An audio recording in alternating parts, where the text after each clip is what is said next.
નમસ્કાર and good evening. જેસીઆઈએ આજે chief ગેસ્ટને મિસચીફ માટે તમારી સામે હાજર કર્યા છે. એક ખૂબ નાની વાત જે રજૂ કરેલી એના વિશે મને કહેવા માટે કહેલું.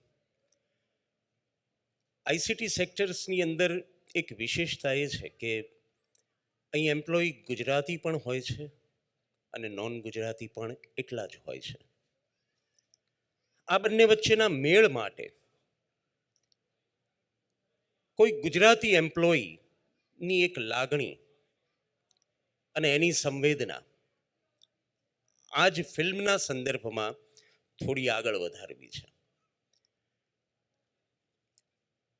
ગુજરાત કોનું એમ પૂછો તો કોઈ કહેશે ગુજરાતીઓનું, પણ પૂછો ઇતિહાસને અને અસલ ગુજરાતીને કે ગુજરાત કોનું તો કહેશે ગુજરાતીઓનું, અને એમની સાથે ભળી જાય એનું પણ. એવો દિલદાર અને ઉદાર એ ગુજરાતી કે પડોશમાં હોય કે બાજુના ટેબલ ઉપર હોય, અજાણ્યાને અજાણ્યું લાગવા ન દે. કોઈ લંબાવે હાથ,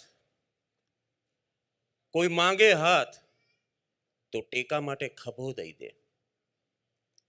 કટિંગ ચાર્જ નહીં, લંચ અવર્સમાં પોતાનું ટિફિન પણ ધરી દે.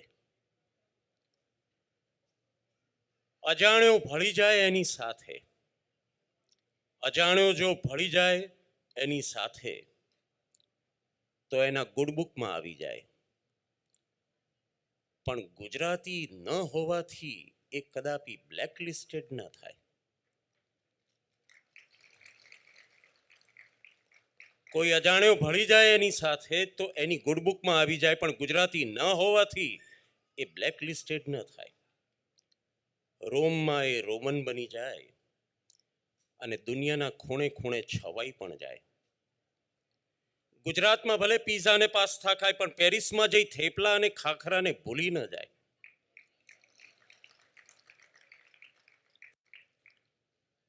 અપનાવે બધું, કોઈને ના તર છોડે, પણ મૂળિયા એવા ઊંડા કે પોતાનું પોત પણ ના છોડે. એને રંગ ચડે બધા, એને રંગ ચડે બધા, પણ પોતાનો રંગ ના છોડે. કારણ કે ગુજરાતને મન નથી કોઈ પારકું, ને ગુજરાતીને મન કોઈ નથી પરાયું. ગુજરાતનું કલેવર કંઈક આવું જ ઘડાયું. એકવાર ગુજરાતી કલીગ સાથે કોઈનું દિલ મળી જાય, એકવાર ગુજરાતી કલીગ સાથે કોઈ નોન ગુજરાતીનું દિલ મળી જાય તો એ માણસ ગુજરાતના રંગે રંગાઈ જાય, ગુજરાતના ગાન ગાતો થઈ જાય, ગુજરાત એના મનમાં વસી જાય અને કદાચ નિવૃત્તિ પછી પરિવાર સાથે કદાચ અહીં પણ વસી જાય.